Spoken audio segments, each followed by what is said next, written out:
তো আসলে আমাদের প্রথমত বলবো শ্রীমদ ভগবত গীতা হচ্ছে আমাদের সমস্ত শাস্ত্রের সারাতে সার নির্যাস একটি গ্রন্থ এবং শ্রীল প্রভুপাদ শ্রীমদ ভগবত গীতাকে প্রথমে প্রাধান্য দিয়েছেন। আমাদের 4 বেদ 18 পুরাণ সমস্ত শাস্ত্রের মধ্যে মানে শ্রীমদ ভগবত গীতাকে প্রথমে শ্রীল প্রভুপাদ প্রাধান্য দিয়েছেন। আর বর্তমান সনাতন ধর্মাবলম্বীদের মধ্যে গীতা সবারই হৃদয়ের একবারে প্রিয় স্থানে রয়েছেন। তো আমরা শ্রীমদ ভগবত গীতা অনেকে অধ্যয়ন করি কিন্তু যেমন বিশেষ করে আমিও শ্রীমদ ভগবত গীতা ছোটবেলা থেকে অধ্যয়ন করার চেষ্টা করতাম, কিন্তু গীতা পড়তাম, কিন্তু গীতার মধ্যে যে এত রস রয়েছেন বা একটা শ্লোকের মধ্যে যে এরকম কিছু গুহ্যতম বিষয় রয়েছেন এটা আমি অনুভব করতে পারিনি। যখন কোর্স সেমিনার গুলো করছি তখন বুঝতে পারলাম না, আসলে শ্রীমদ ভগবত গীতা এমন একটি গ্রন্থ যেটা ভালো বক্তাদের কাছ থেকে যদি শ্রবণ না করা হয় তাহলে তা আমরা অনুভব করতে পারবো না। নিজে নিজে পড়বো, ওই রস যে স্থানে যেভাবে লুকানো আছে এটাকে খোঁজ করে বের করাটা অনেকটা কঠিন। তা আমরা আজকে শ্রীমদ ভগবত গীতার ভূমিকাময় একটা ক্লাস আমরা চেষ্টা করব। তো শ্রীমদ ভগবত গীতার মাহাত্ম্যে শ্রীমদ ভগবত গীতার আসলে প্রাধান্যটা কেমন বর্ণনা করেছেন গীতার মাহাত্ম্যে 7 নম্বর শ্লোকে বলছেন, এক শাস্ত্র দেবকী পুত্র গীতম। মানে ব্যাসদেব বলছেন একটি মাত্র শাস্ত্র হোক যেটা হচ্ছে কি দেবকী পুত্র গীতম, মানে দেবকীর পুত্র ভগবান শ্রীকৃষ্ণ তার গীত, তার গান। এক দেবকী পুত্র এবং এক মন্ত্রস্য নমানি জানি কর্মাপেক্ষং তস্য দেবস্য সেবা। তো অনুবাদে বলছেন বর্তমান জগতের মানুষ আকুল ভাবে আকাঙ্ক্ষা করছেন একটি শাস্ত্র, একক ভগবান, একটি ধর্মের এবং একটি ভিত্তি। তাই এক শাস্ত্র দেবকী পুত্র গীতম, মানে সারা পৃথিবীর মানুষের জন্য সে এক শাস্ত্র হোক ভগবত গীতা। ভগবত গীতা এক দেবকী পুত্র এবং সমগ্র বিশ্বের চরাচরের একক ভগবান হোক ভগবান শ্রীকৃষ্ণ। ভগবান শ্রীকৃষ্ণ এক মন্ত্রস্য নমানি, মানে এক মন্ত্র হোক, একক প্রার্থনা হোক, একক স্তব হোক, তার নাম কীর্তন। গীতার মাহাত্ম্য বর্ণনা করেছেন। শ্রীমদ ভগবত গীতা মানে আমরা তো বিশেষ করে যে কোনো কাজে শুরু করার আগে তার ফলটা একটু জানার চেষ্টা করি। মানে ওই কাজটা যে আমি করব, কিন্তু ওই কাজটা করে আমি কি ফল পাবো। শ্রীমদ ভগবত গীতা যদি আমরা কেউ অধ্যয়ন করি, শ্রবণ করি, পাঠ করি, কীর্তন করি, প্রচার করি, আমরা কি ফল পাবো আজকে একটু ফলাফলটা নিয়ে আমরা আলোচনা করার চেষ্টা করি।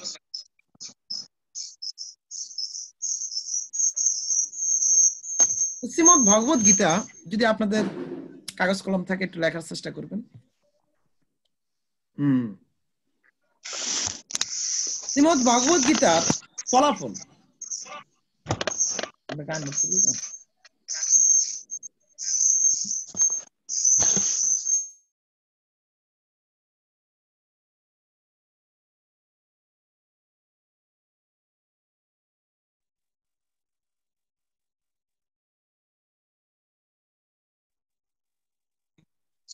ও শোনা যায় না।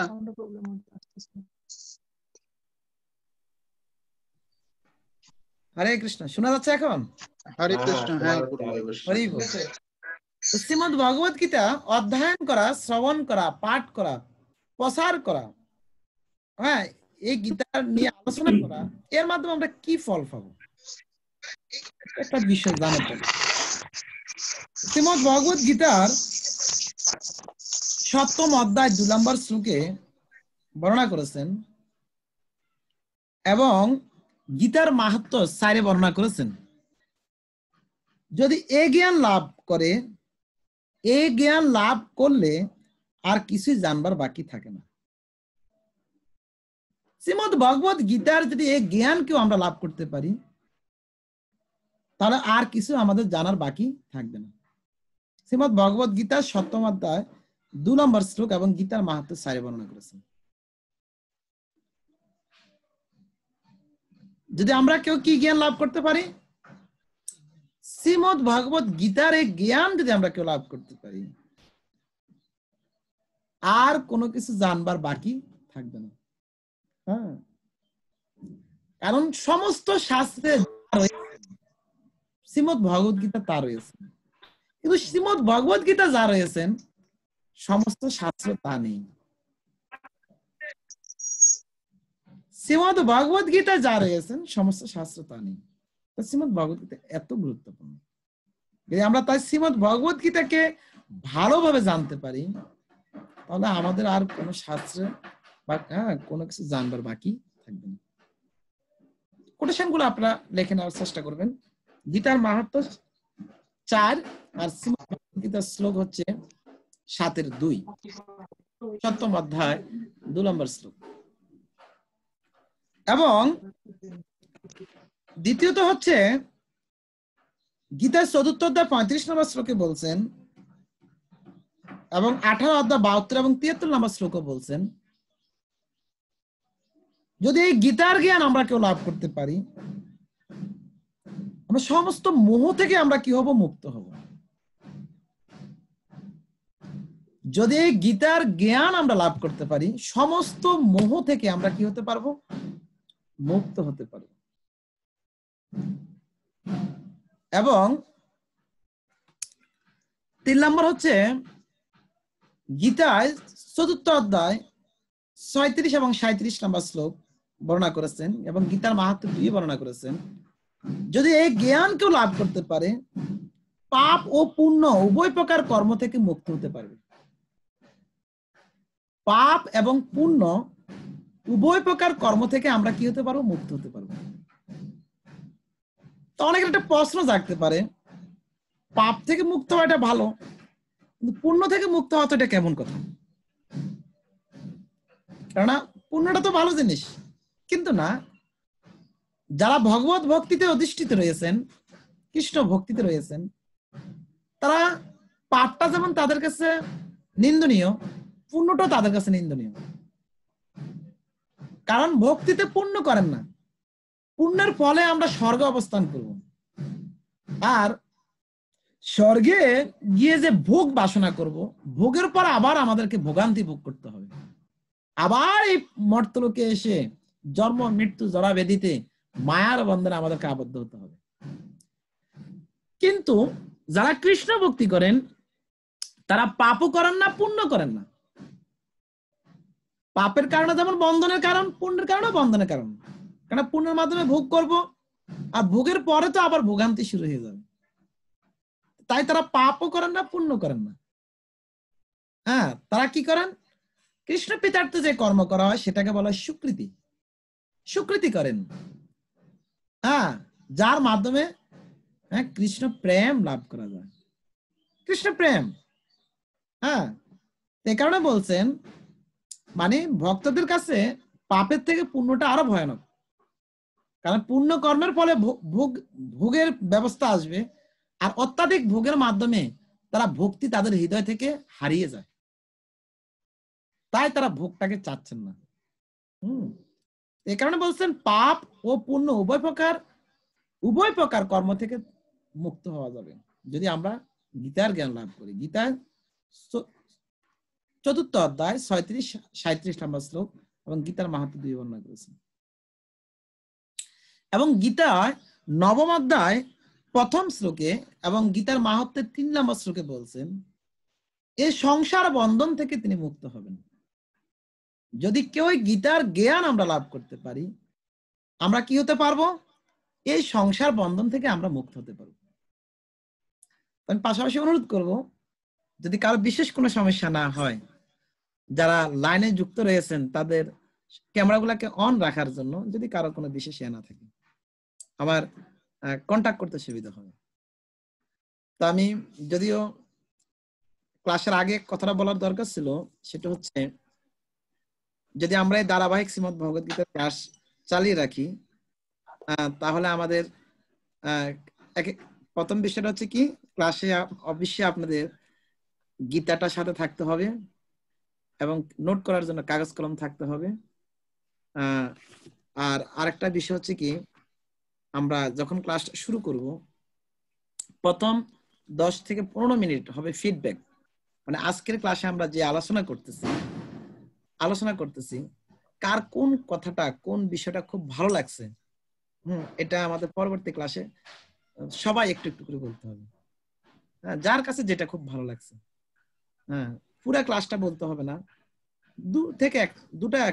একটা বা দুটা পয়েন্ট এরকম বললে হবে আর কি। এতে করে আমাদের প্রত্যেকে যখন শেয়ার করব, এর মাধ্যমে আমাদের আবার পুনরায় এগুলা ফিডব্যাক হবে। ঠিক আছে?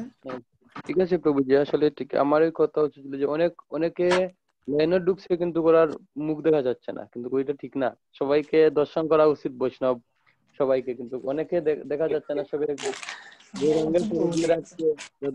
রাধান দিয়ে দিচ্ছে, কিন্তু না, আমাদের বৈষ্ণব দর্শন হওয়া উচিত। সেটা আমাদের প্রতি বৈষ্ণবের কর্তব্য। সবাই আসেন এগুলোর মাধ্যমে। ঠিক আছে, যদি অর্জুন প্রভু কি জয়। কারো সমস্যা না হয় তাহলে এটা করবেন আর কি। তো আমরা তাহলে মানে গীতায় নবম অধ্যায় প্রথম শ্লোকে এবং গীতার মাহাত্ম্যে তিনি বর্ণনা করেছেন এই সংসার বন্ধন থেকে আমরা কি হতে পারবো? মুক্ত হতে পারবো। আমরা প্রতিদিন বিশেষ করে মঙ্গল আরতিতে প্রথম যে বন্দনা করে থাকি, সংসার দাবা নরনীল লোক ত্রাণায় কারণ, মানে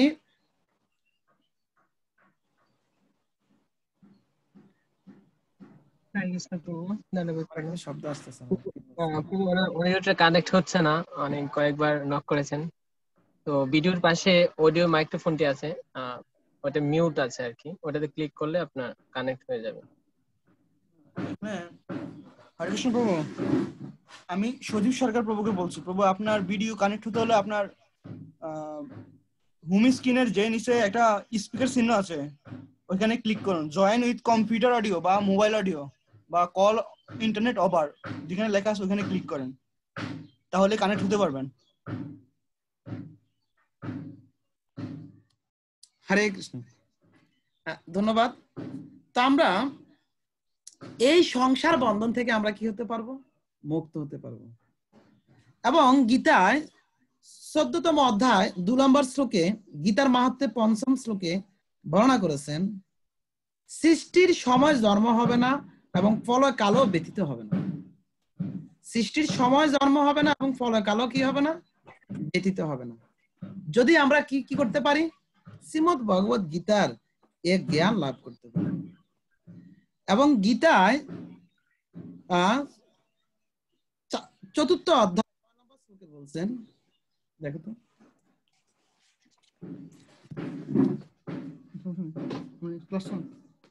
4th অধ্যায় 9 নম্বর শ্লোকে বলছেন তিনি কি হবেন?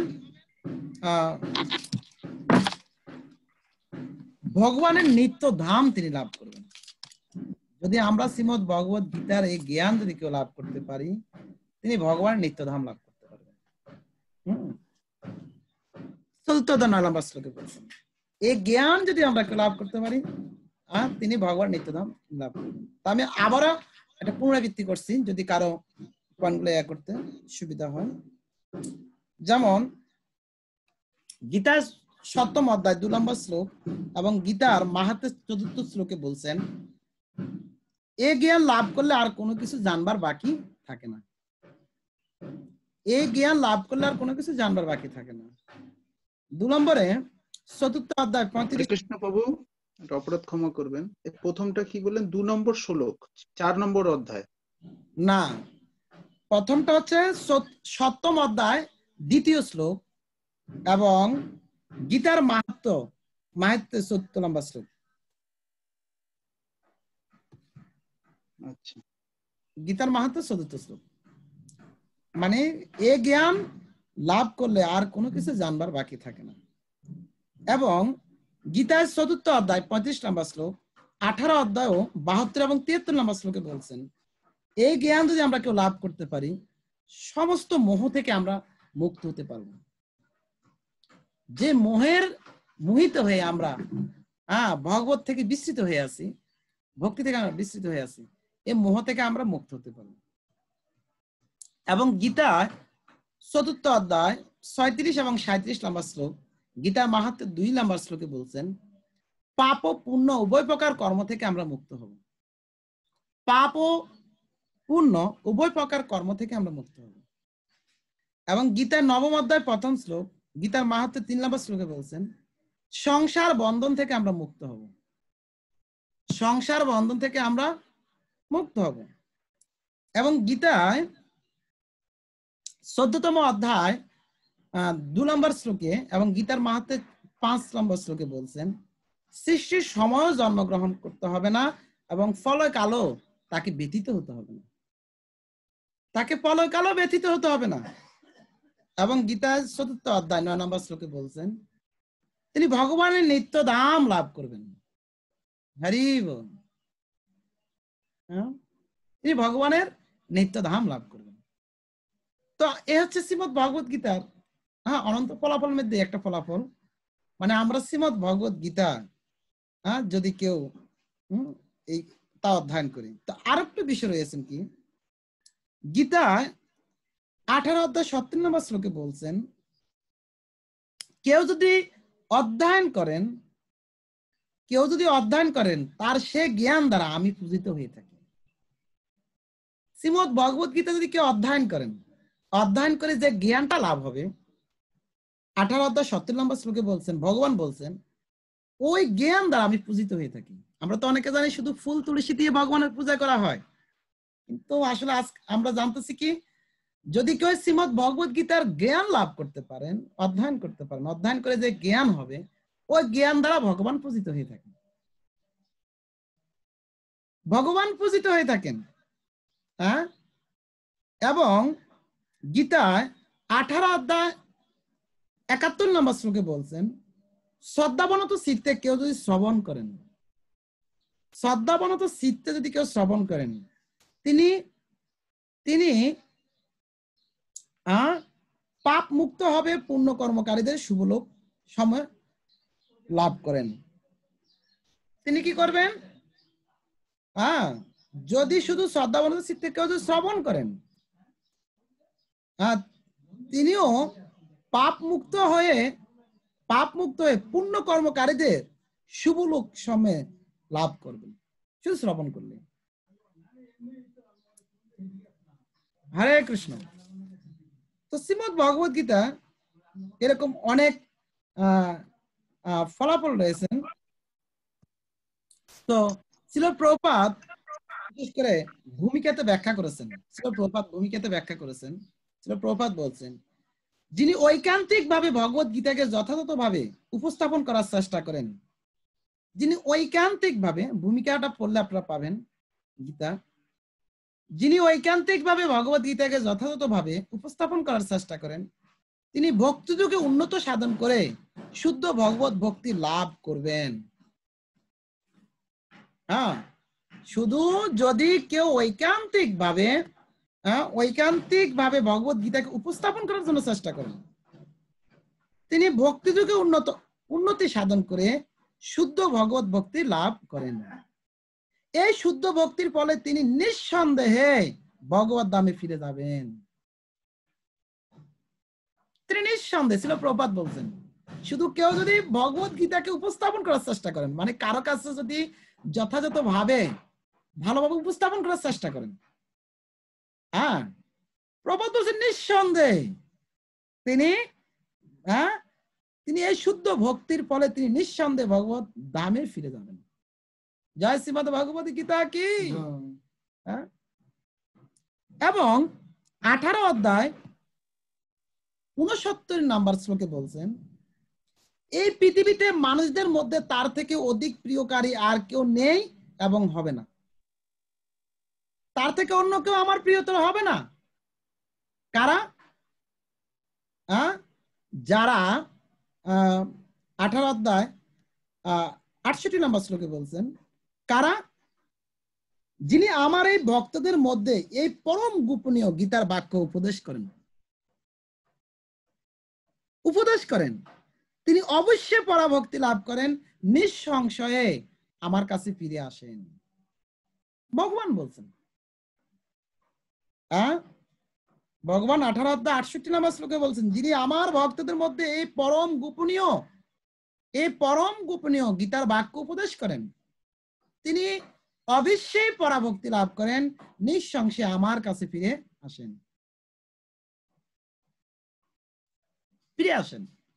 এবং 18 অধ্যায় 69 নম্বর শ্লোকে বলছেন কি, এই পৃথিবীতে মানুষদের মধ্যে তার থেকে অধিক প্রিয়কারী আমার কেউ নেই এবং হবে না।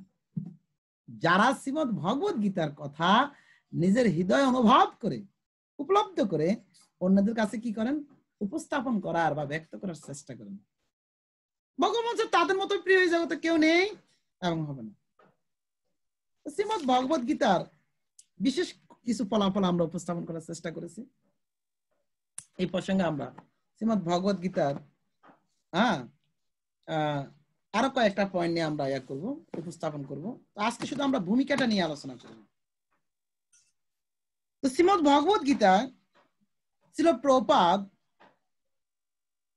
যে ভূমিকাটা ছিল, প্রভুপাদ এই শ্রীমদ্ ভগবত গীতার বিশাল ভাষ্য রচনা করার, এই আন্তর্জাতিক কৃষ্ণ ভাবনাত সঙ্গে ইসকন প্রতিষ্ঠা করার পিছনে আসলে ওনার মনোভাবটা কি ছিল, ওনার উদ্দেশ্যটা কি ছিল, ওনার মনোভাবটা কি এবং উদ্দেশ্যটা কি, এটা আমরা একটু জানার বিষয় রয়েছে।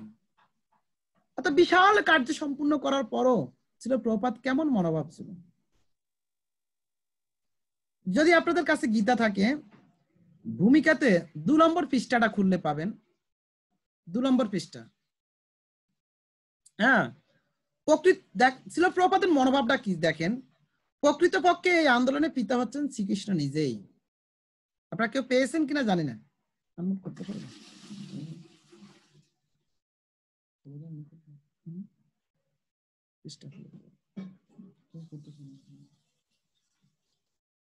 আপনারা পেয়েছেন গীতা?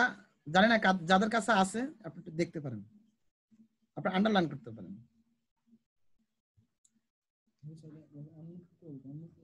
হরে কৃষ্ণ, আপনারা পেয়েছেন? হ্যাঁ প্রভু।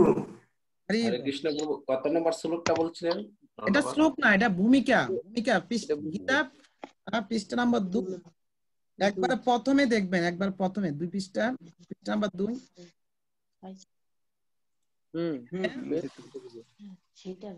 ছিল প্রভুপাদের মনোভাবটা কি আমি একটু জানার চেষ্টা করুন। আমরা তো এই জগতে সামান্য কাজ করতে পারলে আমরা অনেক প্রশংসিত নিজকে মনে করি, অনেক গর্বিত মনে করি, এবং নিজেদের মধ্যে সূক্ষ্ম একটা অহংকার কাজ চলে আসে। কিন্তু ছিল প্রভুপাদ এত বিশাল কার্য সম্পূর্ণ করেছেন, যে কার্যের মাধ্যমে কোটি কোটি আত্মা ভগবত ধামে ফিরে যাওয়ার একটা ব্যবস্থা করে দিয়েছেন। কিন্তু এত বিশাল কার্য সম্পূর্ণ করার পরও ছিল প্রভুপাদের মনোভাব কেমন ছিল। ছিল প্রভুপাদের এই মনোভাবের মাধ্যমে আমাদের যে শিক্ষা নেওয়া উচিত, আমরা এই জগতে অনেক প্রচার করব, ভক্তি করব, অনেক সেবা করব, কিন্তু আমাদের মনোভাবটা কেমন হওয়া দরকার ছিল। প্রভুপাদের এই শিক্ষা থেকে আমাদের শিক্ষার বিষয় রয়েছেন। তো আপনি দেখুন, তাই ভূমিকাতে ছিল প্রভুপাদ ব্যাখ্যা করছেন, প্রকৃতপক্ষে এই আন্দোলনের পিতা হচ্ছেন শ্রীকৃষ্ণ নিজেই। কারণ বহুদিন পূর্বে তিনি এই আন্দোলনটি শুরু করেন।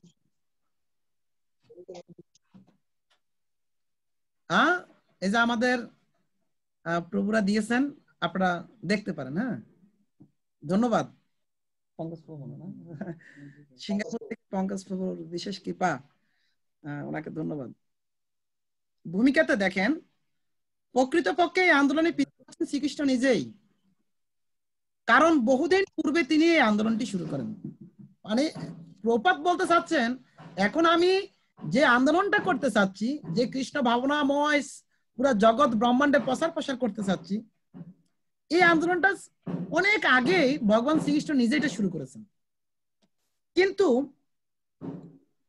কিন্তু গুরু পরম্পরার ধারায় আজকে মানুষের কাছে তা সুলভ হয়ে নেমে এসেছেন। ভগবান শ্রীকৃষ্ণ এটা বহু পূর্বে এটা শুরু করেছেন, কিন্তু এটা গুরু পরম্পরার ধারায় আজকে মানুষের কাছে এটা সুলভে নেমে এসেছেন, খুব সহজে এটা নেমে এসেছেন। এই সম্পর্কে যদি আমার কোনো কৃতিত্ব থেকে থাকে তবে সেটি আমার কোনো ব্যক্তিগত কৃতিত্ব নয়। প্রভুপাদ বলছেন এটা আমার ব্যক্তিগত কোনো কৃতিত্ব নয়, তা আমার পরমাদ্য গুরুদেব ওং বিষ্ণুপাদ পরমহংস পরিব্রাজক আচার্য অষ্টশত শ্রীশ্রীমদ ভক্তি সিদ্ধান্ত সরস্বতী গোস্বামী ছিল প্রভুপাদের কৃতিত্ব। এটা আমার কোনো কৃতিত্ব নয়। শিল প্রভুপাদ এখানে কি বলছেন, কি বুঝতে চাচ্ছেন, আসলে ওনার মনোভাবটা কেমন? এত বিশাল একটা কার্য আমি করেছি, এটা আমার কোনো কৃতিত্ব নয়। এটা অনেক পূর্বে, হাজার হাজার বছর পূর্বে ভগবান শ্রীকৃষ্ণ নিজে স্বয়ং এই কাজটা শুরু করেছেন। আর ওই ভগবানের কাজটাই এখন আমাদের কাছে গুরু পরম্পরাদের মাধ্যমে সুলভে নেমে এসেছেন।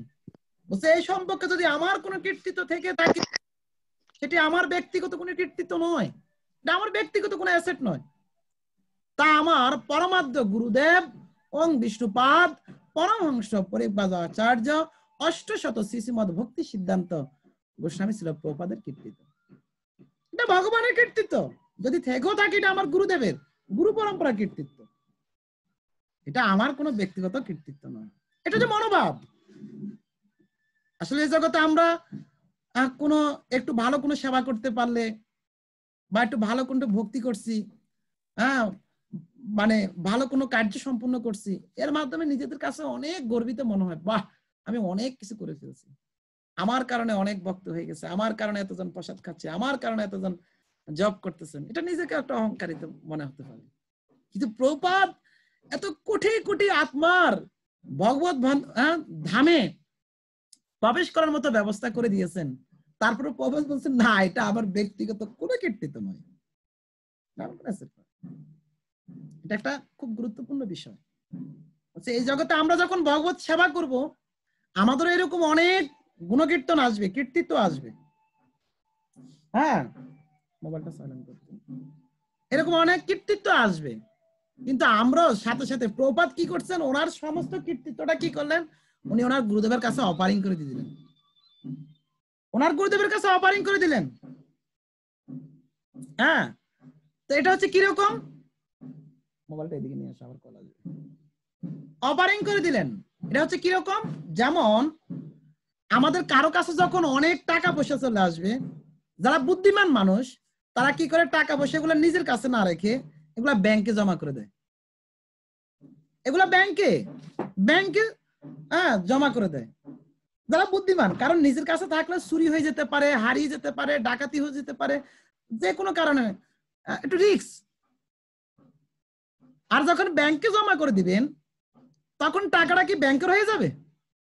আরে টাকাটা যে জমা দিয়েছে তারে থাকবে, কিন্তু তার একটা সিকিউরিটি থাকবে, এটা হারিয়ে যাওয়া, চুরি হয়ে যাওয়ার কোনো সম্ভাবনা থাকবে না।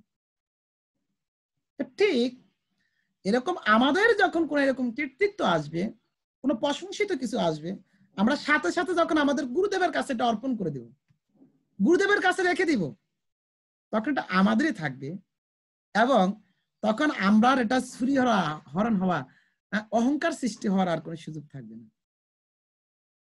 কারণ যদি অহং ভাবটা চলে আসে তখন আবার পতনের সূত্রপাত শুরু হয়ে যাবে। তাই ছিল প্রভুপাদ যে বিষয়টা ব্যাখ্যা করেছেন, ছিল প্রভুপাদের মনোভাবটা কি, ছিল প্রভুপাদের এরকম মনোভাব ছিল না, এটাতে কিছুই না, যা হচ্ছেন এটা ভগবান শ্রীকৃষ্ণের অনেক পূর্বে কাজটা শুরু করেছেন। এখন মানে এটা গুরু পরম্পরা দ্বারা আপনাদের কাছে এটা শুরু নেমে এসেছেন। যদি এটা কোনো কিছু থেকে থাকে এটা আমার কোনো ব্যক্তিত্ব নয়, আমার কোনো নয়, এটা আমার গুরুদেব উনি করুণা করে আমার মতো একটা মনুষ্যের যন্ত্রকে দিয়ে উনি এই কাজটা করাচ্ছেন, সম্পূর্ণ অপারিং করে দিলেন গুরুদেবকে। এটা হচ্ছে মনোভাব ছিল প্রভুপাদের। এই বিশাল ইসকন সোসাইটি সৃষ্টি করার লগ্নে শ্রীমৎ প্রভুপাদের মডার্ন মিশনটা যদি আমরা বুঝতে না পারি তাহলে আমাদের সমস্যা হবে, আমরা সঠিক স্থানে স্থিতি থাকতে পারবো না। আমাদের শ্রীল প্রভুপাদের মডার্ন মিশন বুঝতে হবে, মনোভাব এবং উদ্দেশ্য আমাদেরকে জানতে হবে। এবং উদ্দেশ্যটা কি? পঙ্কজ প্রভু আবার একটু ভূমিকাটা একটু আপনি করতে পারেন, পরবর্তী প্যারাটা আমি একটু দেখাচ্ছি। ভূমিকা 2 নম্বর পৃষ্ঠা। হ্যাঁ, ঠিক আছে। শ্রীল প্রভুপাদের মনোভাবটা আমরা জানলাম, এখন আপনারা দেখেন উদ্দেশ্যটা কি। দেখেন, কিন্তু এই ভগবত গীতা যথাযথ প্রকাশ করতে আপনারা পেয়েছেন কিনা দেখেন। হ্যাঁ, মার্কিং করে দেন তো, একটু কিন্তু আন্ডারলাইন করে দেন। হ্যাঁ, আরো নিচে না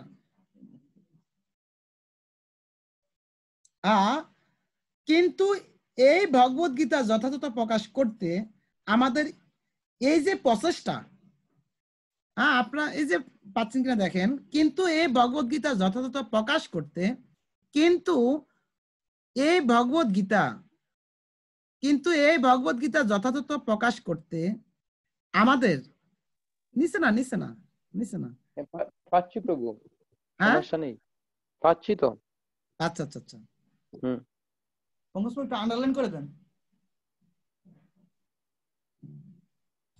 আমার মনে হয় পঙ্কজ প্রভু সেই লাইনটা খুঁজে পাচ্ছে না। ঠিক আছে, আমরা যারা পেয়েছি, ঠিক আছে। কিন্তু এই ভগবত গীতা যথাযথ প্রকাশ করতে আমাদের এই যে প্রচেষ্টা, সেটি কেবল পরমেশ্বর ভগবান শ্রীকৃষ্ণের মহিমা প্রচার করাই আমাদের প্রচেষ্টা।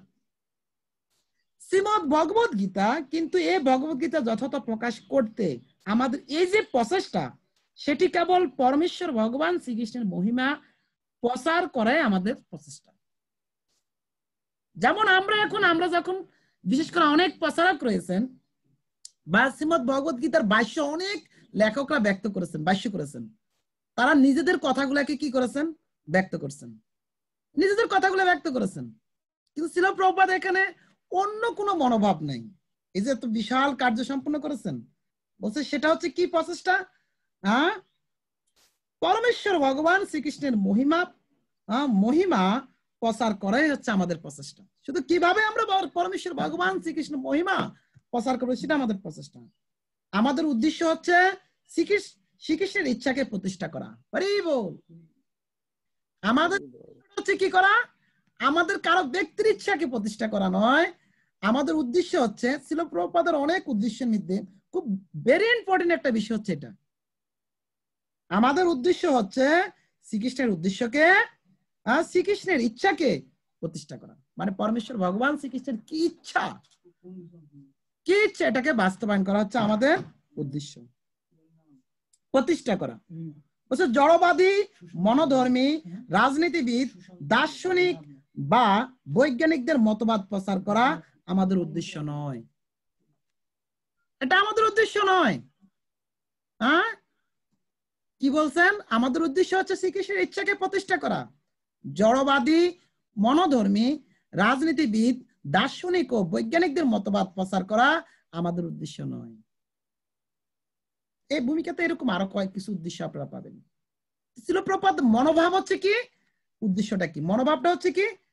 খুব সিম্পল বললেন না, আসলে এটা আমি যা করতেছি এটা আমার কোনো ব্যক্তিত্ব কৃতিত্ব নয়, এটা পরমেশ্বর ভগবান নিজে স্বয়ং শুরু করেছেন।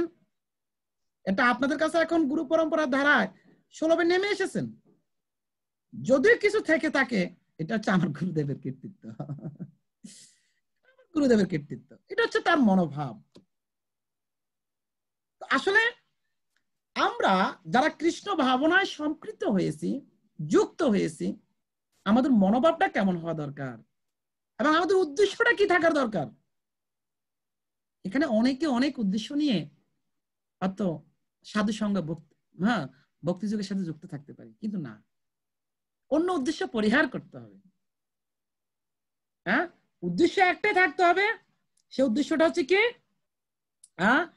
কেবল পরমেশ্বর ভগবান শ্রীকৃষ্ণের মহিমা প্রচার করাই আমাদের প্রচেষ্টা। আমাদের উদ্দেশ্য হচ্ছে শ্রীকৃষ্ণের ইচ্ছাকে প্রতিষ্ঠা করা। শুধু পরমেশ্বর ভগবান শ্রীকৃষ্ণের ইচ্ছাটাকে কিভাবে প্রতিষ্ঠা করতে পারবো, সেটা আমাদের উদ্দেশ্য হচ্ছে।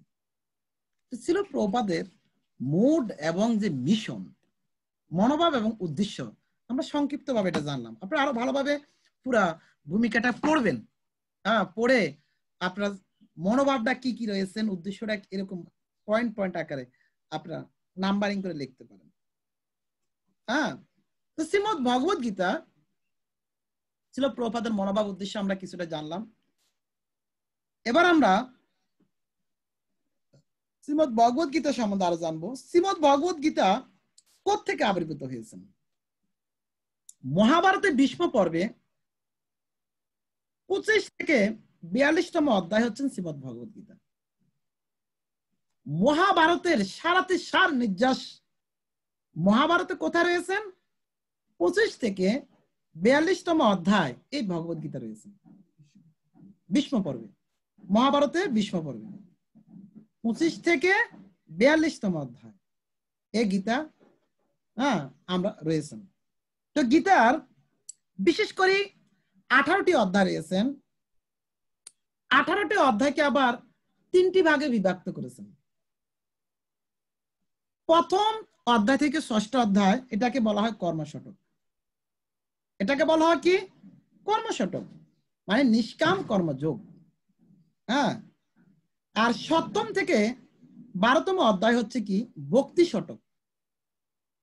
আর 13 থেকে 18 অধ্যায় পর্যন্ত হচ্ছে জ্ঞান শতক। মানে 3টি শতক রয়েছে, মানে শতক মানে 6। তো প্রথম অধ্যায় থেকে 6ষ্ঠ অধ্যায় হচ্ছে কর্মশতক, 7ম থেকে 12 অধ্যায় হচ্ছে ভক্তি শতক, এবং 13 অধ্যায় থেকে 18 অধ্যায় হচ্ছে কি? জ্ঞান শতক। তো পুরো গীতাতে 18 অধ্যায়ের মধ্যে 9ম অধ্যায় হচ্ছে শ্রেষ্ঠ অধ্যায়। পুরো গীতাতে 18 অধ্যায়ের মধ্যে 9ম অধ্যায় হচ্ছে শ্রেষ্ঠ অধ্যায়। আর 9ম অধ্যায়ের মধ্যে সর্বশ্রেষ্ঠ শ্লোক হচ্ছেন কি? সর্বশ্রেষ্ঠ শ্লোক হচ্ছেন 9ম অধ্যায় 36 নম্বর শ্লোক। 9ম অধ্যায় 36 নম্বর শ্লোক হচ্ছে শ্রেষ্ঠ। এই শ্লোকটি 2বার ভগবত গীতা বর্ণনা করেছেন। 9ম অধ্যায় 36 নম্বর শ্লোকে যে কথাটা বলছেন, সেম কথাটা ভগবান 18 অধ্যায় 65 নম্বর শ্লোকে বলেছেন। 18 সেম শ্লোকটা। এই শ্লোকটা হচ্ছেন শ্রেষ্ঠ, এবং গীতা 2বার এটা ব্যাখ্যা করেছেন ভগবান। তো অনেকে বলে থাকেন, যেমন কর্ম আর জ্ঞানের মাঝখানে কেন ভক্তিকে রাখছেন? কারণ কর্ম আর জ্ঞানের মাঝখানে এই কারণ রয়েছেন, ভক্তিটা হচ্ছে গোপন জিনিস, ভক্তি হচ্ছে গোপন বস্তু। যেমন কোন গুরুত্বপূর্ণ বস্তুকে আপনি স্বাভাবিকভাবে রাখবেন না। যেমন জুয়েলারিতে যখন স্বর্ণ গয়না, তারা অনেক গুরুত্বপূর্ণ সিকিউরিটি লকাবে কি করেন? রেখে দেন, যাতে করে এটা চুরি বা ডাকাতি বা হরণ না হতে পারে। তো ঠিক ভক্তিটাকেও জ্ঞান এবং কর্মের মাঝখানে, জ্ঞান এবং কর্মের 2টা দেওয়ালের ভিতরে ভক্তিটাকে রাখা হয়েছে। আবার অনেকে বলে থাকেন, ভক্তিটাকে আমরা ছোটবেলায় ক্রিম বন, আপনারা কেউ খেয়েছেন কিনা জানি না। ক্রিম বন মানে বাটার ক্রিম বনের 2 অংশে বন থাকে আর মাঝখানে কিছু ক্রিম থাকে। আর ওই শুধু আমরা ছোটবেলা ওই ক্রিমের স্বাদ গ্রহণ করার জন্য বনটা ক্রয় করতাম, শুধু ক্রিমটা খাওয়ার জন্য। ঠিক ভক্তি এবং জ্ঞানকে যদি আমরা ভক্তি লাভ করতে হয়, তাহলে কর্ম এবং জ্ঞানকে পেটে সে ভক্তিতে আসতে হবে। তো বিশেষ করে শ্রীমদ ভগবত গীতা প্রথম অধ্যায় ভগবানের কোনো কথাই নেই, মানে ভগবান শ্রীকৃষ্ণের কোনো কথা নেই। দ্বিতীয় অধ্যায় বিশেষ করে 11 থেকে 17, দ্বিতীয় অধ্যায় 11 নম্বর শ্লোক থেকে 17 অধ্যায় পর্যন্ত এই 16টি অধ্যায় ভগবান কথা বলেন। 18 অধ্যায় পুনরায় তিনি পুনরাবৃত্তি করেন। 18টা অধ্যায় হচ্ছে পুনরাবৃত্তি। পুনরাবৃত্তি। শ্রীমদ ভগবত গীতা, শ্রীমদ ভগবত গীতায় যারা আমরা আস্বাদন করার চেষ্টা করছি, সত্যি আমরা অত্যন্ত ভাগ্যবান। আমরা অত্যন্ত ভাগ্যবান। আমি এই বিষয়টা বলে আজকে আমরা এখানে শেষ করব। যেমন গীতা কত মহিমান্বিত, বলছে 4 বেদকে এখানে দধির সাথে তুলনা করেছেন। 4 বেদ হচ্ছে কি? দধি। আর ভাগবতকে বলা হয়েছে মাখন, আর গীতা হচ্ছে কি? দুধ। গীতা হচ্ছে দুধ, 4 বেদ হচ্ছে কি? দধি, আর ভাগবত হচ্ছেন মাখন, আর গীতা হচ্ছে কি? দুধ। দুধ থেকে মাখন এবং দধি করা যায়, কিন্তু মাখন আর দই থেকে দুধ তৈরি করা যায় না। মাখন আর দধি থেকে কিন্তু দুধ তৈরি করা যায় না। দুধ থেকে দধিও করা যাবে, মাখনও তৈরি করা যাবে। 4 বেদ হচ্ছে দধি, গীতা হচ্ছে মাখন, আর ভাগবত হচ্ছেন মাখন, আর গীতা হচ্ছেন দুধ। আচার্য আরেকটাকে ব্যাখ্যা করে বলেন, না, গীতা হচ্ছেন সূত্র, গীতা হচ্ছেন সূত্র, ভাগবত হচ্ছেন বিস্তারিত ব্যাখ্যা। শ্রীমদ গীতা হচ্ছেন কি? সূত্র, আর ভাগবত হচ্ছে এটা কি? বিস্তারিত ব্যাখ্যা। ব্যাখ্যা যেমন উদাহরণস্বরূপ আপনাদেরকে বুঝাচ্ছি, যেমন কেউ যদি বলে না গীতাটা কিরকম সূত্র হতে পারে আর ভাগবত কিরকম ব্যাখ্যা হতে পারে, এটা তো অনেকের প্রশ্ন থাকতে পারে। উদাহরণ, যেমন শ্রীমদ ভগবত গীতা 8ম অধ্যায় 6 নম্বর শ্লোকে বলছেন, অন্তকালেশ মাম এবং শরণ ভুক্তে কলেবরম। মানে অন্তিম কালে যে যে স্মরণ করে দেহ ত্যাগ করেন, তিনি শেষে ভাবিত তত্ত্বকে তিনি কি করেন? লাভ করেন। এটা হচ্ছে সূত্র। আর ভাগবতের তার বিস্তারিত ব্যাখ্যা হচ্ছে কি? যেমন ভাগবতমে 5ম স্কন্ধে 17 থেকে 13 নম্বর অধ্যায়, মানে ভরত মহারাজের যে দৃষ্টান্ত, ভাগবতমে 5ম স্কন্ধে 7ম অধ্যায়, ভাগবতমে 5ম স্কন্ধে 7ম থেকে 13তম অধ্যায় ভরত মহারাজের দৃষ্টান্ত রয়েছেন। ওই অধ্যায়গুলোতে পড়লে আপনারা বিস্তারিত ব্যাখ্যা পাবেন কিভাবে ভরত মহারাজ বিশাল শশাকরা পৃথিবীর রাজা হওয়া সত্ত্বেও তিনি পূর্ণ বৈরাগ্য অনুসরণ করে যখন একাকিত্ব ভাবে ভজন করছিলেন, একটা হরিণ শাবকের প্রতি আকৃষ্ট হওয়ার কারণে মৃত্যুর সময় তিনি হরিণ শাবকের কথা স্মরণ করেছেন, বাচ্চার কথা স্মরণ করেছেন। তাই তিনি পরবর্তী জন্মে একটা হরিণের দেহ লাভ করেছেন। তো ভাগবত গীতা হচ্ছেন সূত্র, আর ভাগবত হচ্ছেন কি? বিস্তারিত ব্যাখ্যা। গীতা 8ম অধ্যায় 6 নম্বর শ্লোকে বলছেন, অন্তকালেচ মাম এবং, মানে অন্তিম কালে যে স্মরণ করবে তুমি, সেরকম ভাবিত তত্ত্বকে তুমি কি করবে? লাভ করবে। আর ভাগবত বিস্তারিত ব্যাখ্যা করেছেন কোথায়? 5ম অধ্যায় 5ম স্কন্ধে 7ম থেকে 13তম অধ্যায়। এবং এভাবে আমরা দেখি মানে অনেক বিষয় রয়েছেন। আমরা শ্রীমদ ভগবত গীতা ধারাবাহিক ভাবে আমরা আজকে বিশেষ করে আমাদেরকে নির্দেশ করেছেন 1টার মধ্যে সীমাবদ্ধ করার জন্য, বাংলাদেশ টাইম প্রায় 1টা বেজে গেছেন। আমরা শ্রীমদ ভগবত গীতার আগামী ক্লাসও শুধু ভূমিকা থেকে আমরা চেষ্টা করবো আগামী ক্লাসটা সমাপ্ত, আগামী ক্লাসে ভূমিকাটাকে এবং একে সমাপ্ত করার জন্য। যদি কারো কোনো বিষয়, যে বিষয় আমরা আলোচনা করেছি, কারো যদি কোনো বিষয় বলার থাকে বা কমেন্টস করার ইচ্ছা থাকে, কিছুটা সময় আমরা। হরে কৃষ্ণ প্রভু, আমার একটা প্রশ্ন ছিল, যদি কৃপা করেন।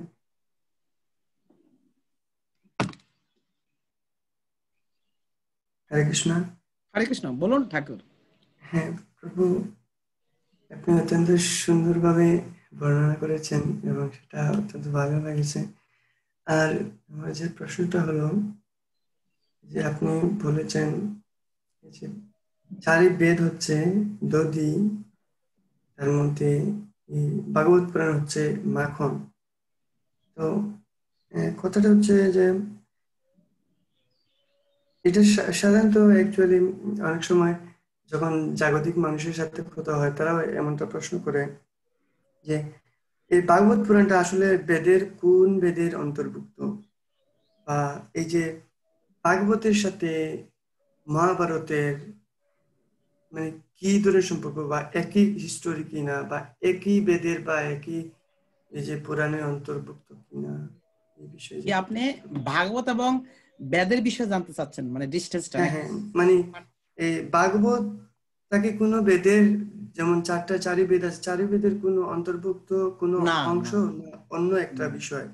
এটা ভাগবত হচ্ছেন মানে বেদ হচ্ছেন বিশাল সমুদ্র, হ্যাঁ, আর মানে শ্রীমদ ভাগবতমকে বলছে অমল পুরাণ, যেখানে কোনো মল নেই। যেমন শ্রীমদ বেদে বলছে, বেদে প্রায় 95% হচ্ছে শুধু কর্মকাণ্ড, জ্ঞান কাণ্ড হচ্ছেন, জ্ঞান কাণ্ড 4%, জ্ঞান কাণ্ড 95% শুধু কর্মকাণ্ড, আর আর জ্ঞান কাণ্ড 4%, আর 0.1% হচ্ছে শুধু ভক্তিকাণ্ড। বেদের মধ্যে 1% আছে ভক্তিকাণ্ড। এখন বিশাল সমুদ্র থেকে পরশ পাথর কুড়িয়ে আনা, মণিমুক্তা কুড়িয়ে আনা অল্প জ্ঞানী মানুষের পক্ষে সম্ভব? এটা না, সম্ভব না। আর ভাগবতম হচ্ছেন কি পুরাটাই ভক্তিকাণ্ড, 100% ভক্তি। যদি আপনার ছোট্ট একটা ফ্লেটের মধ্যে, ছোট্ট একটা পাত্রের মধ্যে আপনি গয়নাগুলোকে রাখেন, এটা থেকে নেওয়াটা কত সহজ হবে না? কিন্তু যদি বিশাল সমুদ্রে গয়নাটাকে ফেলে দেওয়া হয়, আপনি এখান থেকে তুলে নেন, সম্ভব হবে এটা? তো ঠিক বেদ অধ্যয়ন করা মানে হচ্ছে কি বিশাল সমুদ্র থেকে পরশ পাথরকে উত্তোলন করা, যেটা কলিযুগের মানুষের পক্ষে সম্ভব না। তো প্রভু মানে সাধারণত আমরা জেনে থাকি যে সনাতন ধর্মের শ্রেষ্ঠ গ্রন্থ হচ্ছে বেদ, কিন্তু বেদের ধরুন 95% হচ্ছে এটা কর্মকাণ্ড। আমরা কিভাবে এটা প্রতিষ্ঠা করব না এই বেদের চেয়েও যে শ্রেষ্ঠ হচ্ছে গীতা এবং ভাগবত? এটা প্রতিষ্ঠা করার একটা সুন্দর একটা দৃষ্টান্ত আমি দিচ্ছি। যেমন আমকে শ্রীল প্রভুপাদ বলছেন অমৃত ফল, অমৃত ফল আম। এখন কেউ যদি খুব সুমিষ্ট একটা আম কাউকে দেয়, আমটা খেয়ে যদি সে খুব আনন্দ পায়, এখন কেউ যদি চিন্তা করে, বাহ এই আম এত সুমিষ্ট, এত সুমিষ্ট, জানি না আম যে গাছটাতে আমটা ধরছে ওই গাছটা জানি আরো কত সুমিষ্ট হতে পারে, ওই গাছটা জানি আরো কত সুমিষ্ট হতে পারে। এখন কেউ যদি আমের স্বাদ পাওয়ার পরে ওই আম গাছটাকে দিয়ে কামড়াতে থাকে, আচ্ছা আম গাছ কামড়িয়ে কি আমের স্বাদ পাবে কেউ? আম গাছ কামড়াতে কামড়াতে দাঁত ভেঙে যাবে, রক্ত ঝরবে, কিন্তু আমের স্বাদ পাবে না।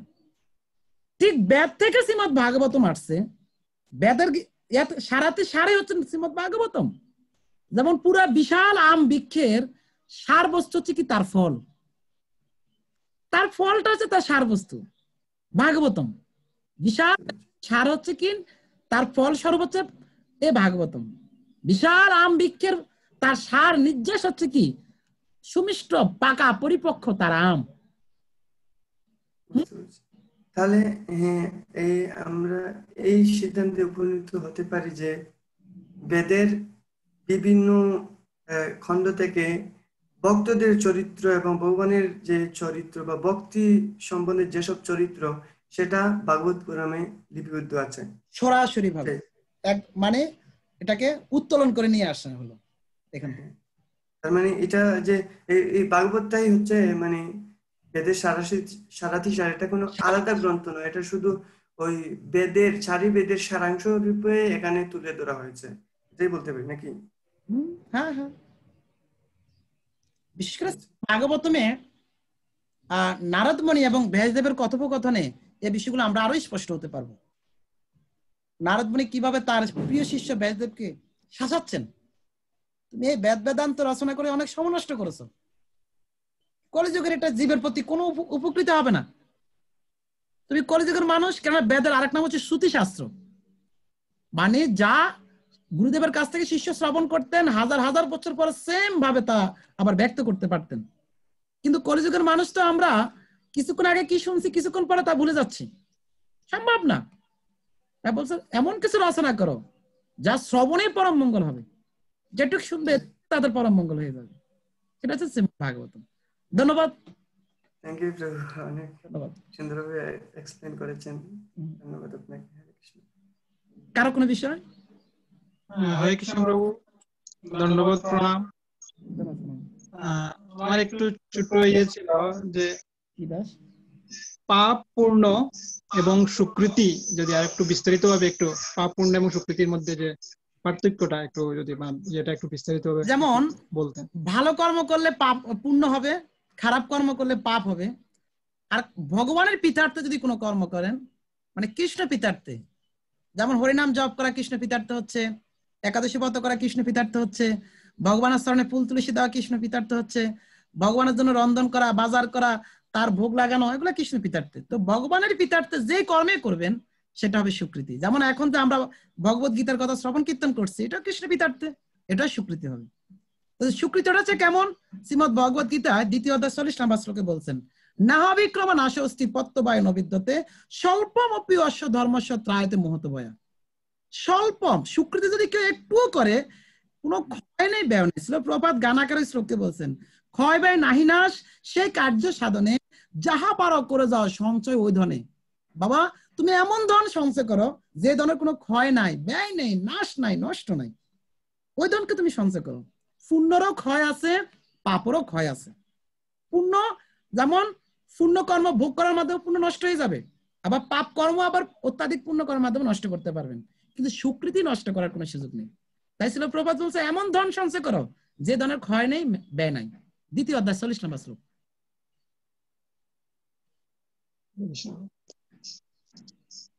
হরে কৃষ্ণ।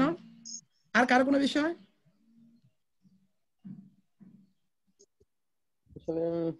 যদি কারো কোনো, আপনি যেভাবে মানে উপস্থাপনা করেছেন প্রভু, যে আসলে আমি মনে পড়ে আর সবার অনুমতির কথা বলতে পারিনি, যে আপনি যেভাবে উপস্থাপনা করছেন, যাতে আপনি প্রশ্নের উত্তরগুলো মানে বলে দিচ্ছেন, সেই বাক্যে আমি বলছি যে আমার আসলে মানে কোনো ইয়ে নেই, যে এমন ভাবে আপনি গীতাকে মানে উপস্থাপন করছেন যাতে মানে আমার অদমের কন্যাটা বন্ধ হয়ে গেছে।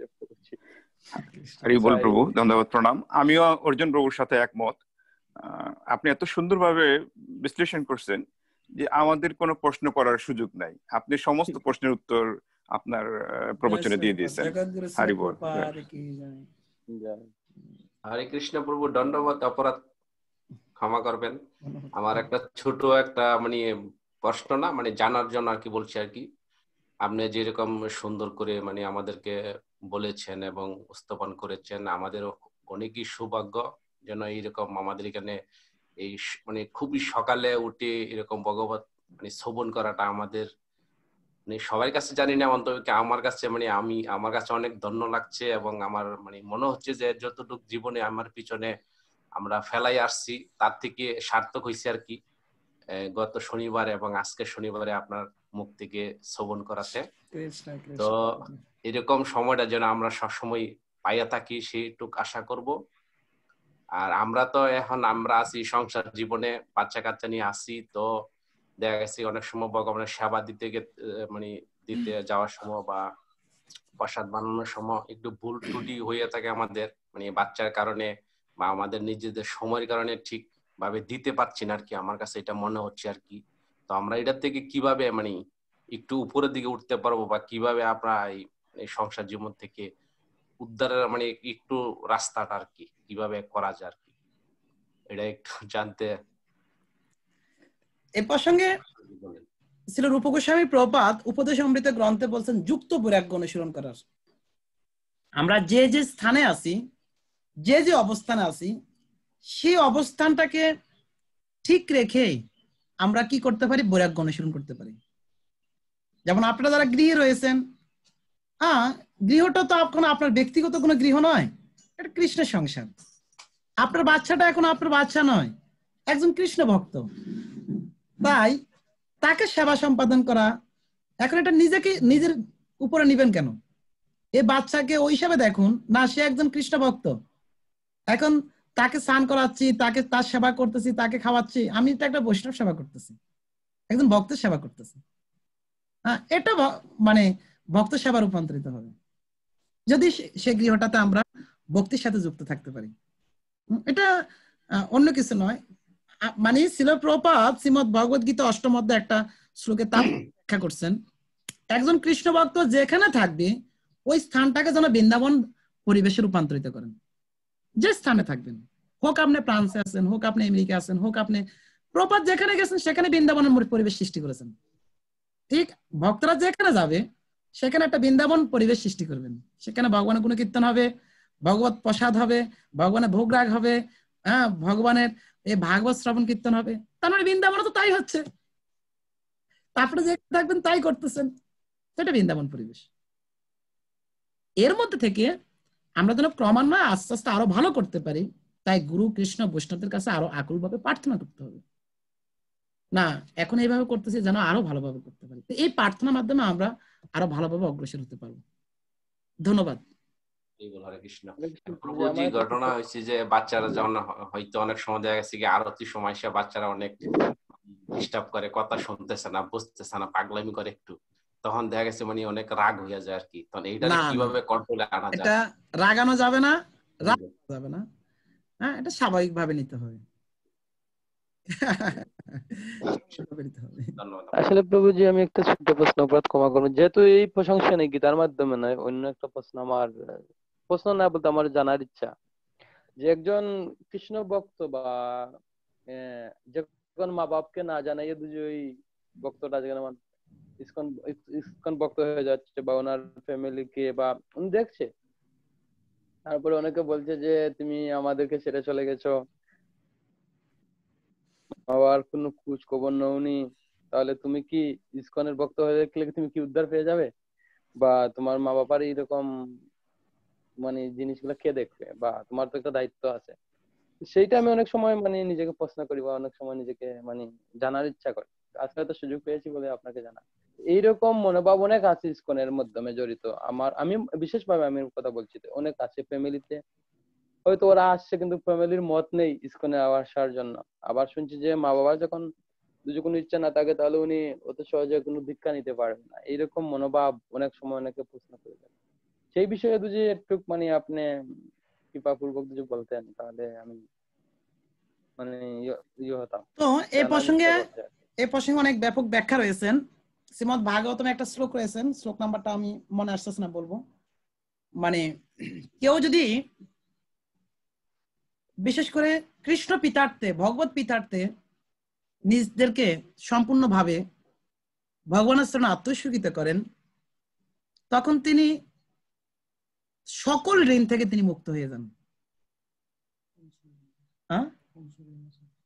যে বিশেষ করে পঞ্চটা ঋণ রয়েছেন, সকল ঋণ থেকে তিনি মুক্ত হন।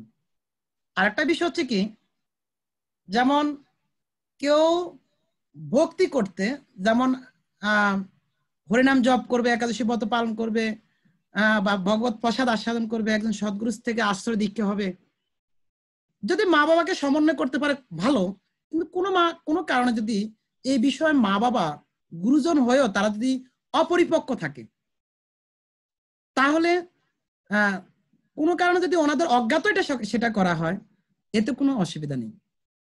এটা মহৎ কাজ, আপনার খারাপ কাজ নয়। এই কাজের মাধ্যমে আপনার মাতা পিতার মঙ্গল হবে।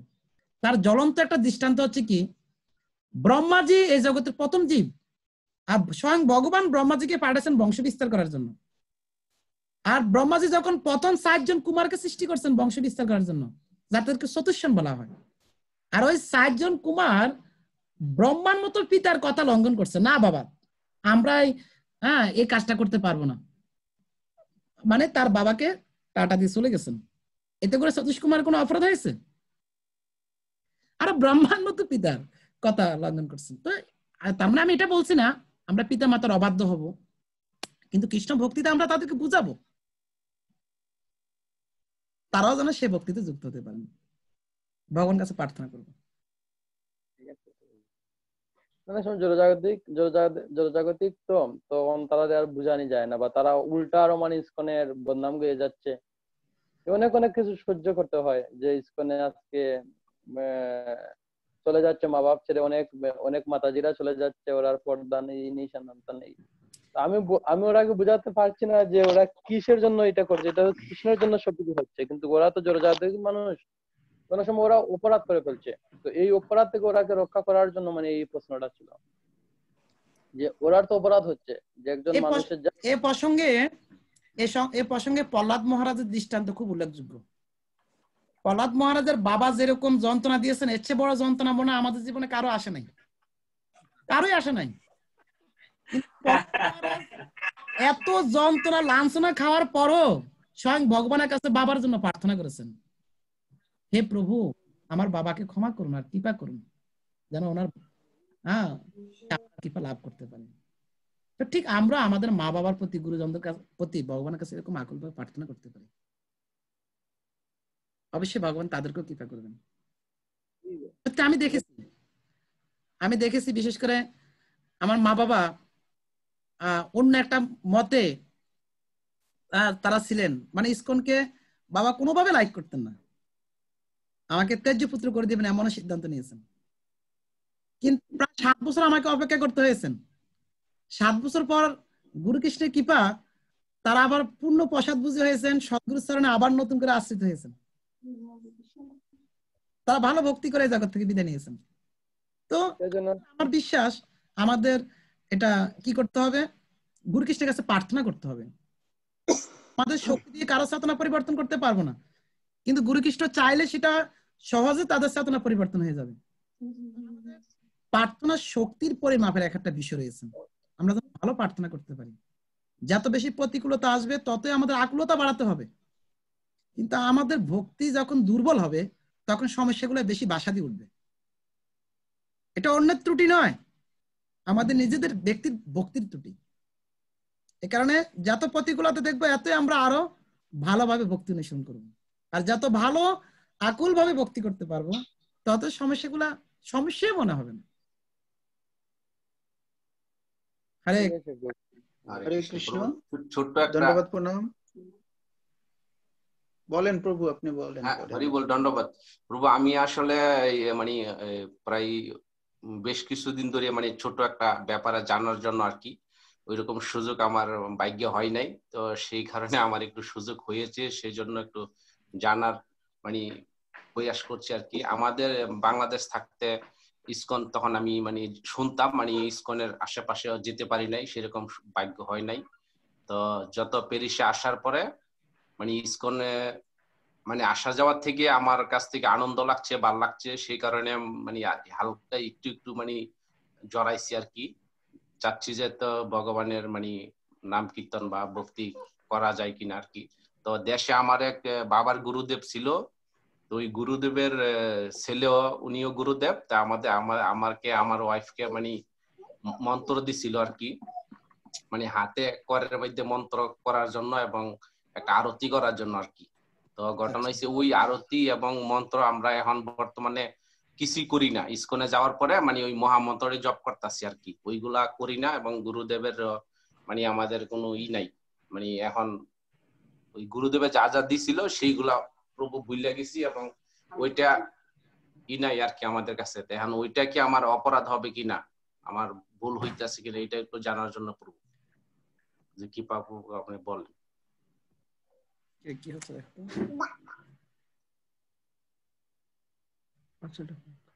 হরে কৃষ্ণ। হরি বল। তো আসলে যেমন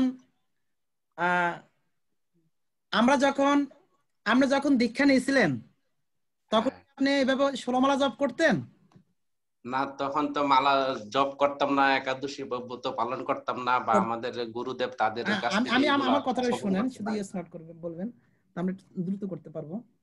মানে আপনি যখন ওই সময় যখন দীক্ষা নিয়েছিলেন তখন আপনি জপও করতেন না, একাদশী করতেন না, এবং প্রসাদও খেতেন না, না ঠিক না?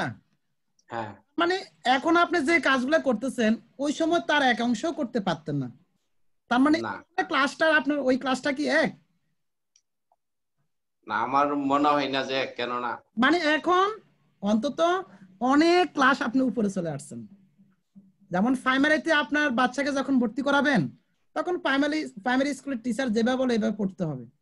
যখন আবার হাই স্কুলে উঠে যাবে আপনার বাচ্চাটা, তখন আবার হাই স্কুলের টিচারের নির্দেশনা কি করতে হবে, পড়াশোনা করতে হবে। এতে করে প্রাইমারি স্কুলের টিচারদেরকে কিন্তু ত্যাগ করা হয় নাই, ত্যাগ করা না, হ্যাঁ ওরা টিচার, ওদেরকে সম্মান যখন দেখবেন, যখন এখন সম্মান করবেন। কিন্তু এখন আপনি প্রাইমারি হাই স্কুল ক্রস করে আপনি কলেজে চলে আসছেন, আর কলেজের ছাত্রদের সাথে আপনি পড়াশোনা করতেছেন, কলেজ প্রিন্সিপাল প্রফেসরদের নির্দেশনা আপনি সাধন ভোজন করতেছেন। ঠিক আছে ঠাকুর, এভাবে করলে সমস্যা হবে না। হরে কৃষ্ণ, দণ্ডবত প্রণাম প্রভু। প্রভু আমার একটা, আমি খুবই ঘনিষ্ঠ ভক্ত, আমার জাস্ট একটা প্রশ্ন ছিল, যেটা মানে আমরা যে কর্মফলটা আমরা আমি নর্মালি যে কর্মফল যেমনি একাদশী ব্রত এইসব কর্মফলগুলো, এগুলো শ্রীকৃষ্ণ ভগবানকে গুরুদেব হিসেবে অর্পণ করি। তা আমি এটা আমাদের গুরুদেব প্রভুপাদকে কিভাবে অর্পণ করব আর কি, ফলগুলো, কর্মফলগুলো আর কি? যখনই মনোভাবটা হচ্ছে খুব গুরুত্বপূর্ণ বিষয়, আমাদের মনোভাব। কেউ একটা সুন্দর ফুলের মালা আমাকে নিয়ে পড়াবে, তৎক্ষণাৎ এটাকে আমাকে দিচ্ছে আমার কীর্তিত্বের কারণে, এটা আমি ভাববো না। না, যেমন আমি গত ক্লাসে আপনাদের ক্লাসে মনে একটা আলোচনা করেছিলাম, একটা হাতি একটা দৃষ্টান্ত দিয়েছিলাম, মনে পড়ে আপনাদের? একটা হাতিকে যখন একটা গ্রাম দিয়ে হাঁটছিল, হাতিটা সবাই প্রণাম করতেছে। কেন হাতিটাকে প্রণাম করতেছিল? কারণ ছিল ভগবান। হ্যাঁ, আবার যখন অন্য গ্রামে হাঁটছে, যখন বিগ্রহ সরাই নিলেন, তখন কেউ প্রণাম করছে না। তো ঠিক আমাদেরকে যখন কেউ এরকম মালা দিবে, যখন কেউ প্রশংসিত করবে, যখন কেউ করবে, তৎক্ষণাৎ আমরা এটা সাথে সাথে গুরু মহারাজ প্রভুপাদকে অফারিং করে দিব। হে গুরু মহারাজ, হে প্রভুপাদ, এটা আমার কোনো কীর্তিত্ব নয় প্রভু, সব কীর্তিত্ব তোমার। এ মালা তুমি গ্রহণ করো, এই কীর্তিত্ব তুমি করো। তৎক্ষণাৎ এটাকে এভাবে অফারিং করে দেওয়া, হৃদয় থেকে, মন থেকে। আর মনে মনে যদি আমরা এরকম আস্বাদন করি, না আমি তো অনেক বড় বক্তা, বড় গায়ক, হ্যাঁ না এটা আমার খুব দরকার, এরকম মালা না, আরো মোটা মালা দিলে আরো ভালো হতো, তখন সেটা আমাদের বন্ধনের কারণ হবে। এটা কি গুরুদেব ছাড়া কি খালি শ্রীকৃষ্ণকে, যেমনি আমি এখনো দীক্ষিত না, তারপরেও গুরুদেব হিসেবে আমি শ্রীল প্রভুপাদকে, হ্যাঁ শ্রীল প্রভুপাদকে অফার করতে পারেন, ভগবানকে অফার করতে পারেন। শ্রীমদ্ ভগবত গীতার 9ম অধ্যায় 3য় অধ্যায় 9 নম্বর শ্লোকে বলছেন, যজ্ঞাৎ কর্মণ অন্যত্র লোকহম কর্মবন্ধন। হ্যাঁ, কারণ আমরা যখন নিজের পিতার্থে কোনো কর্ম করবো সেটা বন্ধনের কারণ, আর কৃষ্ণ পিতার্থে যখন কর্ম করবো সেটা মুক্তির কারণ। 3য় অধ্যায় 9 নম্বর শ্লোক। তাই আমাদের যে কোনো সময় এটার ফলটাও কি করতে হবে, ভগবানকে অফারিং করে দিতে হবে। যেমন গীতা ভগবান বারবার বলছেন, অর্জুন তুমি কর্ম করো, ফলটা আমাকে দিয়ে দাও, ফলটা আমাকে অর্পণ করো। হরে কৃষ্ণ, ধন্যবাদ। ধন্যবাদ। হরে কৃষ্ণ। হরে কৃষ্ণ প্রভুজি। তাহলে আমরা আর বেশি সময় নয়, আজকে প্রশ্ন যদি কেউ করতে পারেন, যে কোনো একটা প্রশ্ন, কারণ আমাদের প্রায় আধা ঘন্টা বেশি হয়ে যাচ্ছে। হয়, আসলে অনেক সময় হয়ে গেছে, কিন্তু প্রভুজি আপনি কি আমাকে শুনতে পাচ্ছেন? আগে প্রভু শুনতে। আচ্ছা, তাইলে আমি আসলে একটা জিনিস জানতে চাইছিলাম। তো আপনি তো আসলে খুবই সুন্দরভাবে বিশ্লেষণ করতেছেন বিষয়গুলো। তো একটা বিষয় সম্পর্কে আমার মনের মধ্যে প্রশ্ন জাগছে, বা অনেক আগে থেকেও প্রশ্ন জাগছিল। তো যেহেতু আজকে আপনি এই শ্লোকগুলা অনেক ভাঙ্গি বলতেছেন, যে 8 নম্বর অধ্যায়, 5 নম্বর অধ্যায়, তো এখানে আমি একটা শ্লোক আমি মানে দেখছি, আমার খুবই মনের মধ্যে লাগছে, যেটা বিশ্লেষণ করলে সবাই উপকার হবে, মঙ্গল হবে আমার মনে হয়, যে আমরা ভক্তি সাধনে কিভাবে অগ্রসর হইতাম। তো এখানে 8 নম্বর অধ্যায়ের অক্ষর ব্রহ্ম যুগের 6 নম্বর শ্লোকে আর কি বলা হয়েছে যে জং জং বেপি স্মরণ বাবং তেজ তন্তে কলেবরং তমে বৈতি কন্তে সদা তদ্ভাব ভাবিত। সদা তদ্ভাব ভাবিত। তো এখানে বলা হয়েছে অন্তিমকালে যিনি যে ভাব স্মরণ করে দেহ ত্যাগ করেন তিনি সেইভাবে ভাবিত তত্ত্বকেই লাভ করেন।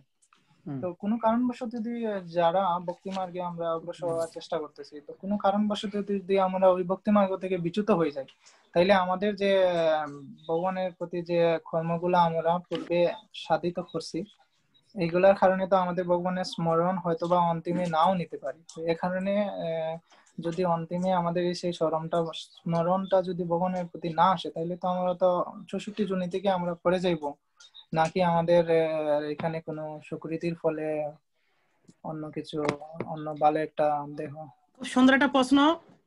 যেমন আমি এটা শুরুতে বলছিলাম, যেমন ভরত মহারাজ তিনি কিন্তু বনে এসেছিলেন ফল খাওয়ার জন্য নয় বা ইন্দ্র তৃপ্তি করার জন্য নয়, তিনি এখানে এসেছিলেন ভক্তি করার জন্য। এখানে ভক্তি করার জন্য আসছেন, শশাকলা পৃথিবীর সম্পূর্ণ রাজ্যভার পরিহার করে তিনি ভক্তি করার জন্য আসছেন। কিন্তু দুঃখের বিষয়, তিনি এখানে এসে যখন একটা বাচ্চা একটা শাবক হরিণ বাচ্চা হরিণের প্রতি আকৃষ্ট হয়, মৃত্যুর সময় তিনি ওই হরিণের কথা চিন্তা করাতে তিনি বাচ্চা হরিণে জন্মগ্রহণ করেন। কিন্তু ভরত মহারাজ কৃষ্ণ ভক্ত হওয়ার কারণে যদিও তিনি হরিণের দেহ পেয়েছেন, কিন্তু ওই হরিণটা এক আশ্রমে, মনির আশ্রমে তিনি বসবাস করতেন। মনি যখন ভাগবত কথা কীর্তন করতেন, মনির কাছে এসে তিনি শ্রবণ করতেন আর অশ্রু বাড়ি বর্ষণ করতেন, কৃষ্ণ প্রসাদ খেতেন, কৃষ্ণ কথা শ্রবণ করতেন। কারণ হরিণ তো অনেক জায়গায় কত থাকে, গাছতলায়, বনে জঙ্গলে, কিন্তু ওই হরিণটা কোথায় ছিল? মনির আশ্রমে। তারপরে তিনি পশু জুনি প্রাপ্ত হয়েও কৃষ্ণ ভক্তির সাথে যুক্ত থাকার সুযোগ পেয়েছেন। এটা একটাই কারণ তিনি পূর্বে কৃষ্ণ ভক্ত ছিলেন এবং পরবর্তী জন্মে তিনি আবার মনুষ্য দেহ প্রাপ্ত হয়ে তিনি পূর্ণ চেতনা নিয়ে 3 জন্মের কথাই তিনি জানতেন। এই কারণে তিনি হরিণের দেহ পেলেন, এখন কিভাবে মনুষ্য দেহ পেলেন, এখন আবার তার কি করা দরকার, এই বিষয়গুলো তিনি জানতেন। এটা হচ্ছে কৃষ্ণ ভক্তি অনুশীলনের কারণ। তো যদিও এখানে এটাই ব্যাখ্যা করা হয়েছে, আমরা যদি কেউ কৃষ্ণ ভক্তির সাথে অনুশীলন যুক্ত থাকি, যদি কোনো কারণে আমাদের ফল এরকম কিছু হয়েও থাকে, সেটা কৃষ্ণ আমাদেরকে আবার সেই ব্যবস্থা করে দিবেন। সেই স্থান থেকে আমরা কিভাবে উঠতে পারি, আমাদের বেশি টেনশন করতে হবে না। আর একটা দৃষ্টান্ত আমি আরো ভাবে দিচ্ছি। যেমন অজামিল, তিনি ব্রাহ্মণ পুত্র ছিলেন এবং খুব ভালো ভক্ত ছিলেন, কিন্তু ভগবানের ফুল আনতে গিয়ে এক পতিতা নারীর ইয়া দেখে তিনি সে স্থানের প্রতি আকৃষ্ট হয়। সেই পতিতা নারীর সাথে তিনি জীবন যাপন করা শুরু করেন। অনেক সন্তান সে পতিতার গর্ভে তিনি ভূমিষ্ঠ হয়। কিন্তু তিনি যে পূর্বে ভক্তি থাকার কারণে তার ছোট্ট একটা ছেলে, এক মনির আশীর্বাদে তিনি তার ছোট ছেলের নাম নারায়ণ রেখেছেন। আর মৃত্যুর সময় এরকম বিশাল ব্যভিচারী ব্যক্তি হওয়া সত্ত্বেও, মানে অজামিল এমন কোন পাপ নাই যে পাপ তিনি করেন নাই, এত খারাপ হয়ে গেছেন জীবনযাত্রা, কিন্তু ভক্তি করার কারণে মনির কৃপায় তিনি তার ছোট ছেলের নাম নারায়ণ রাখেন। আর যমদূত যখন আক্রমণ করেন, ছোট ছেলেকে ডাকেন আর নাম আবাসে তিনি তখন মুক্তি লাভ করেন। যখন কেউ, ভগবান বলছেন নমে ভক্ত প্রণশতি, মানে আমার ভক্তের কোনোভাবে বিনাশ হবে না, ভক্তকে কোনো না কোনো ভাবে ভগবান সুরক্ষা প্রদান করবেন। আমাদের কাজ হচ্ছে কিভাবে ভক্তির সাথে যুক্ত থাকতে পারি। হরে কৃষ্ণ। ধন্যবাদ প্রভুজি, সকলকে অনেক ধন্যবাদ, সকলে ভালো থাকবেন। ধন্যবাদ। আমি আবার সকল উদ্দেশ্যে বলছি, আমাদের প্রত্যেকটা ক্লাসের প্রথম শুরুতে 5-10 মিনিট থাকবে ফিডব্যাক। আজকে ক্লাসে আপনাদের যার যেটা খুব ভালো লাগছে সেটা আমরা প্রথম ক্লাসে আমরা প্রত্যেকে যেন একটু একটু করে ব্যক্ত করতে পারি। হরে কৃষ্ণ। রাখবেন। জয় শ্রীমদ ভগবত গীতা কি, জগৎ গুরু শিল প্রভুপাদ কি, জয় ব্রাসবাসী সকল ভক্তবৃন্দ কি, অনন্ত হরি বল। জয় জয় রূপচন্দ্র শ্যামদাস ব্রহ্মচারী প্রভু কি প্রভু, আপনার অমৃতময় কথা সত্যি আমাদের হৃদয় এটাকে বিগলিত করে দিয়েছে। আপনার অমৃত কথা সবসময় আমরা আশা করি কিভাবে করে এরকম আপনার আশীর্বাদ বাণী আমাদেরকে দিয়ে আমাদেরকে কৃতার্থ করবেন। আপনার কাছে বিশেষ মিনতি প্রার্থনা আপনার শ্রীচরণে। আপনার মূল্যবান সময় দেওয়ার জন্য আপনাকে অনেক অসংখ্য ধন্যবাদ। আর আমি ব্যক্তিগতভাবে মুকুন্দর চরণের দণ্ডবত প্রণতি রাখতেছি, কৃষ্ণ কারণ মুকুন্দর কৃষ্ণ কারণে দাস বাজে গুরু মহারাজ কি আপনার বলছেন শ্রীমুখ প্রভু? থেকে কথা শ্রবণ করতে পারলাম। হরি বল। আপনি এর আগের দিন থেকে ভক্তদের সাথে ফোনে যোগাযোগ করতেছেন, অর্গানাইজ করতেছেন, এগুলো অনেক সময়ের ব্যাপার এবং অনেক ইয়ের ব্যাপার। আপনাকে অসংখ্য ধন্যবাদ। আমি প্রার্থনা করব আপনারা মানে 12টা বাজার অন্তত চেষ্টা করবেন 5-10 মিনিট আগে একটু অ্যাটেন্ড করা যায় কিভাবে, তাহলে আমরা 12টা থেকে 11টার মধ্যে ক্লাসটা সীমাবদ্ধ করতে সুবিধা হবে। আসলে প্রভু আমি একটু কথা বলতে চাই, কারণ আমরা এইখানে অনেকেই কাজ করি, ফ্যামিলিতে আছি, যুক্ত আছি, তো এখানে ওই কারণে কিছুটা ব্যাঘাত হলেও হতে পারে আর কি, আমার জায়গায় আর কি, কারণ আমি এখনো ভক্ত হতে পারি নাই প্রভু। অনেক ধন্যবাদ প্রভু, সকলকে অনেক ধন্যবাদ। আপনারা তো খুব ভালোভাবে শ্রবণ করেছেন, আমাকে আশীর্বাদ করবেন। সে কি আশীর্বাদ প্রার্থনা করে শেষ করছি। হরে কৃষ্ণ হরে কৃষ্ণ হরে রাম। রাম রাম রাম।